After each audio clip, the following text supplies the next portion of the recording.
Foam has been applied to all the curb penetrations. We've made platforms for proper drainage on this roof in particular. All brand new condensation line sets. Every penetration completely sealed with spray polyurethane foam. Then we've taken the added measure to go and reinforce every single one of these asphalt, built-up asphalt cap sheet seams with silicone coating. We've spray foamed all the walls. As you can see, there's no areas where water can get in. It's all completely seamless.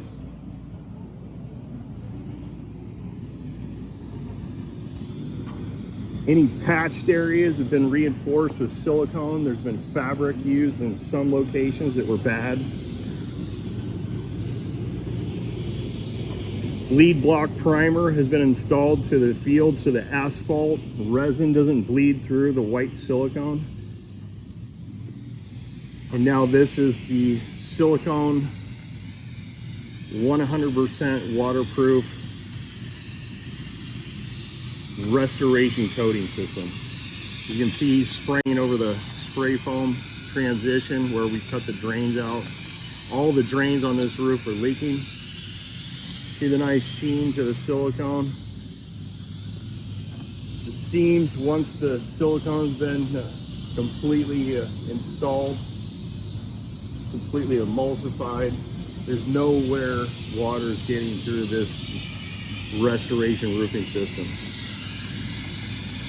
This roof system comes with a 20-year manufacturer's warranty. It complements the toughness of a built-up asphalt roof. It rejuvenates it and makes the whole surface and all the penetrations completely waterproof again. This is a tough, durable, long-term solution that's about half the cost of a brand new roofing system. Silicone's being applied, high pressure, airless sprayer. It's going on about 3 gallons per 100 square feet. Gives you an overall coverage thickness of about 40 dry mils.